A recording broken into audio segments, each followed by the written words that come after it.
Hari ini, tetangga kita adalah Indonesia's favorite trainer dan seminar speaker. Ini dia James Gui.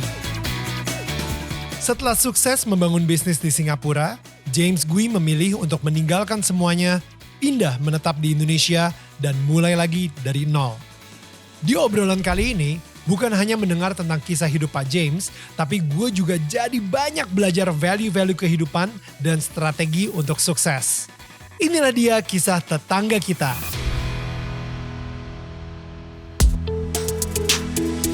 Hai, ini gue Daniel, tetangga kamu. Di sini gue akan ngobrol dengan tetangga gue tentang perjalanan hidup mereka dari kacamata spiritual di saat mereka mengalami situasi tidak pasti dan kekhawatiran, sampai bisa kembali bangkit menjadi orang yang lebih kuat dari sebelumnya. It's gonna be very exclusive and inspiring.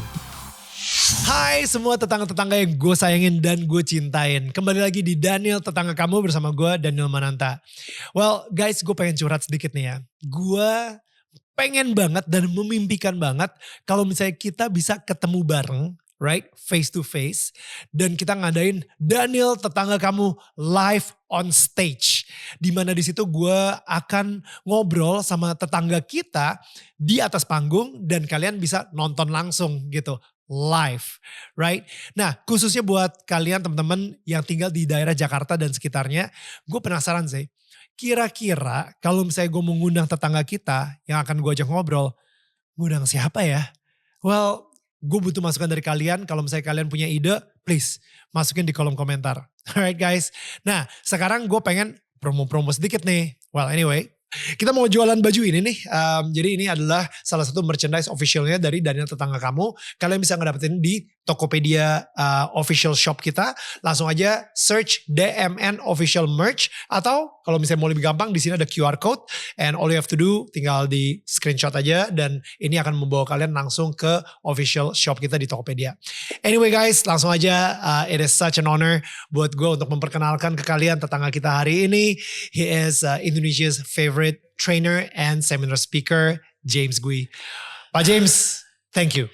Thank you so much for having me, Daniel. Thank you for really being pleasure. here. Really, saya belajar banyak banget from Thank your you so much. TikTok. Thank you. From your TikTok, you give like free gems gitu. Maksudnya benar-benar kayak it's free nuggets gitu kepada kita para followernya di TikTok.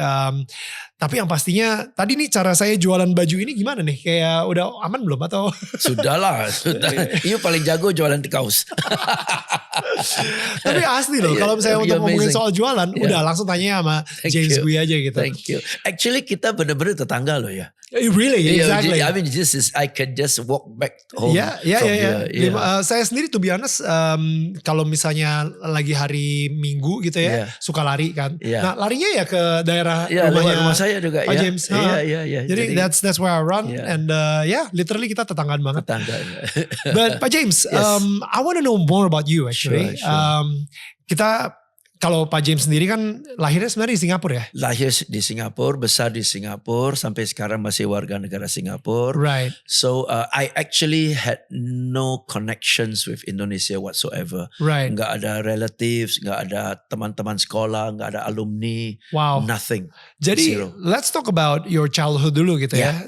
Gimana sih gede di Singapura itu seperti apa dan sampai akhirnya jatuh cinta sama Indonesia gitu? Okay. I was born in the middle class family. Okay. Ya, waktu saya lahir, papa sudah usia 60. Ya, so I was the last one in the family. Wow. Paling kecil ya, nomor 7. Dari nomor 7? Nomor 7, paling kecil nomor 7. And my mom waktu melahirkan saya usianya 42. My goodness. So that was back in 1961. Okay. Right? So during that time, ya sudah quite risky ya. Yeah. Fortunately everything went well. So being from a my dad was an entrepreneur, dia punya usaha sendiri ya. Tapi my brothers semua professional, one is teacher, one is pharmacy, working for the government and all that. My third brother, dia entrepreneur. Okay. All 3 sisters housewives. Oh, okay. Okay. Ya, jadi grew up quite comfortably. Jadi That is like 60 years apart kan. Jadi not so much bonding lah. Yeah. Ya. Dan zaman dulu kan daddies are not like now. Yeah. Daddy basically functional, go to work, come back, provide for the family gitu Right. kan. Jadi even when I was growing up SD, dad kan sudah pensiun. Jadi he was out of the house most of the time, going to the library. Saking gak ada yang dia bisa diajak main di rumah gitu. Dan dia Akhirnya ke perpustakaan setiap hari, cari konten, cari buku, baca buku and so on. He really komik atau really serious books. Really? Yeah. Okay. Shakespeare, philosophy, history, culture. Right. Jadi and my brothers pun age gapnya about 30 years difference. Yeah. So actually I was growing up with my nephews seusia keponakan saya. Jadi in terms of family itulah background saya. Financially we were alright. So quite smooth lah growing up. Okay. Dan no pressure in terms of school karena dad never pressured me to be ranking 1, 2, 3 tapi dia pantau. Dia pantau and every year I would finish about within the top 10%. Top 10%, not the top 10 tapi top 10%, which to him was alright. Jadi no pressure harus capai ini, harus itu. Bahkan nggak ada pressure untuk harus punya cita-cita. Jadi nggak pernah ditanyain, nanti kalau misalnya udah gede mau jadi apa? Selalu nggak tahu. Ya. Dan mami saya selalu embarrassed.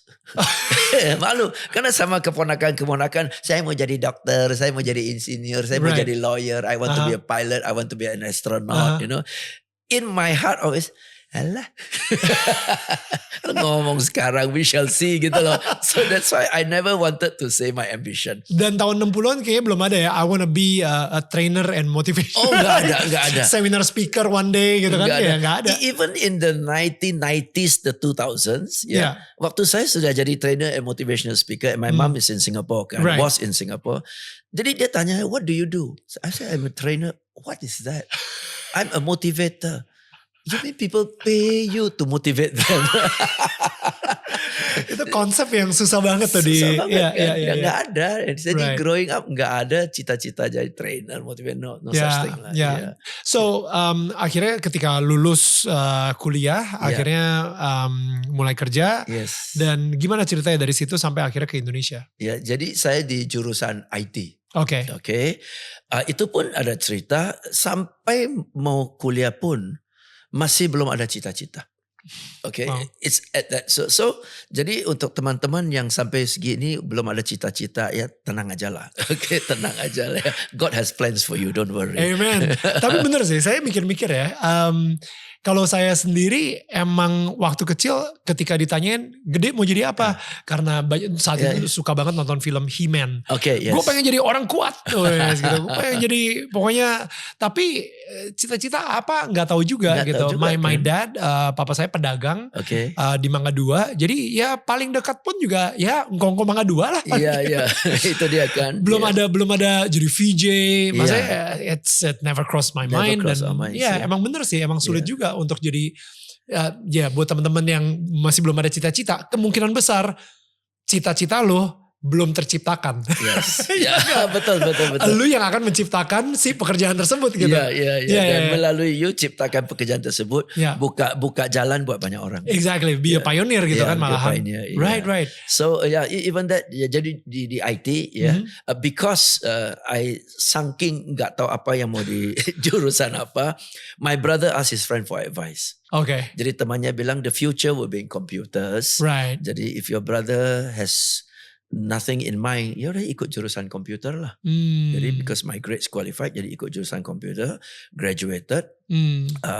Ada satu jalur obviously to become a programmer, and I finished the top 10%. Wow. Jadi the National Computing Board in Singapore already had a job waiting for me. What? Okay. Wow.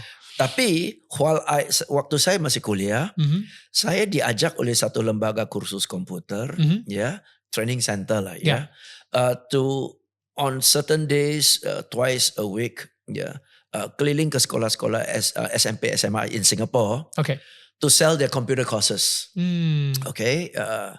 present to the students anak SD SMP about the benefits of just this word star, lotos, D-base, tree, you know.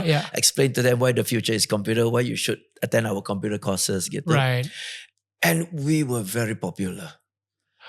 Very popular. Sampai kita ini presentation ke anak-anak ya, satu kelas 40 anak kan. When we walk out of the class to go to the canteen or to go to the car park, the whole school, hello James, hi Gilbert, hi Daniel.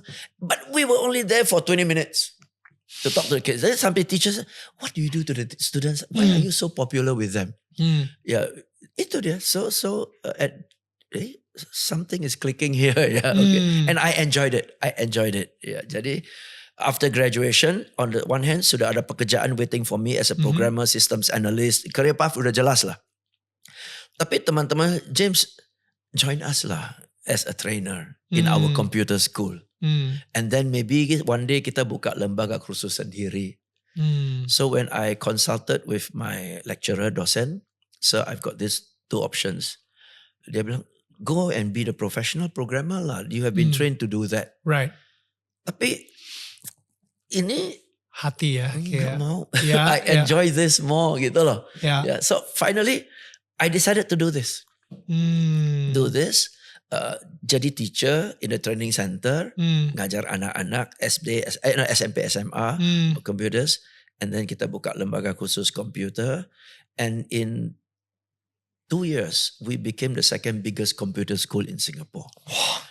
Setiap minggu itu, satu minggu kan kursus seminggu sekali kan, seminggu itu bisa 4,000 orang loh ikut. What? In Orchard Road. Dan wait, Pak James sendiri masih nge-sell saat itu? Masih selling aja? Apa udah langsung training aja? Gitu? So kita bagi three of us, right? Daniel, Gilbert, and myself. Daniel was the MD. Gilbert was doing marketing. Okay. Not me. Gilbert was doing marketing. I was doing the operations. Yeah, operations as in designing the curriculum, train the trainers, right. Operational, jadwalin guru-gurunya. Tapi kalau selling, the sekolah selling, all three of us would go. Okay. That's why I learned selling from the two of them. Watch them. Nah, and then saya ikut dan maybe because I have the gift of the gap atau interactionnya lebih enak, pick up very quickly. So karena gini ya, kalau misalnya ngambil IT dan apalagi with your background masa kecilnya kayak mungkin jarang diajak main sama saudara-saudara, abis itu ayah juga nggak ada di rumah. I don't know. Apakah Pak James itu introvert? Yes. Right? Yes. Tebakan saya tadi gitu kan. Nah, so as an introvert, untuk jualan, itu sesuatu yang apalagi ketemu sama orang, itu sesuatu yang paradoksikal menurut saya gitu. So I'm just wondering ya, maksudnya kayak introvert tuh pasti udah mikirnya udahlah gue mendingan di belakang meja aja tulis program being a programmer gitu ya daripada gue harus dealing sama orang terus setiap hari jualan ke mereka dan habis itu harus dealing with people so kok bisa gitu like this is masih belum koneksi saya sih. Spot on banget. I don't know whether I was an introvert because during those days kan kita nggak tahu apa itu introvert extrovert kan. Right. Yeah. We had no concept. Cuma kalau sama orang yang saya nggak terlalu kenal, saya pilih lebih banyak diam. Nggak banyak ngomong lah. Okay. Even now loh kalau sama teman-teman ya yang saya nggak kenal, saya pilih diam. Okay. So tetapi on the other hand, kalau di sekolah dari SD ya, National Day, ada concert kan. Dari SD kelas 2 saya selalu tampil di panggung to perform. Sing a song lah, whatever, performance. I was in the school debating team. Oh, wow. Okay, I was in the school drama team. Right, Ya, jadi kalau sama orang, conversation, saya pilih diam. Tapi saya suka di panggung. You like the spotlight juga. I like the spotlight. I enjoy being up front. Right, Jadi when I was given the chance to sell the computer course, it came pretty natural to me. Jadi banyak orang tuh ya yang sekarang ini ngerasa, you probably heard this, ketakutan terbesar orang-orang yang pertama adalah kematian, yang kedua public speaking. Tapi kalau untuk saya public speaking tuh justru malah energize. Betul. Saya suka banget. Untuk Pak James juga gitu. Sama. Okay. Dan ternyata, I mean looking back it shouldn't have come as a surprise. because my father entrepreneur, tetapi hobinya performing arts, theater. Ya. Okay, my eldest brother tulis skrip untuk show, untuk biar kita kan peranakan ya. And my third brother, I'm number 4, third brother, he is Singapore's most well-known peranakan actor. So acting runs in the blood. Right. So panggung ya. So maybe saya dapat DNA-nya dari sana. Ya. Dan actually ini lumayan menarik sih, karena to be honest, kemarin itu saya lagi ngisi some personality whatever quiz and whatever. Dan habis itu pas saya ngeliat gitu ya, ternyata introvert nih, ngaco nih personality quiznya nih. Masa Daniel bilang introvert, istri saya di sebelah. Istri saya bilang, yes, you are an introvert. Hah? Kagak lah. Kalau misalnya gue introvert, mana mungkin gue jadi VJ, on stage segala gitu. No, Daniel, you're acting on stage. Ketika performing, ketika saya di atas panggung, I become VJ Daniel. Yes. Tapi ketika kita lagi ngobrol, kayak nggak ada kamera, wah saya ternyata diem juga. Saya lebih suka dengerin orang, ngeliatin, observe and everything gitu, daripada be the spotlight gitu. Tapi kalau misalnya ngobrol dan gak ada kamera, tapi begitu ada kamera, I acted as VJ Daniel gitu ternyata. Iya.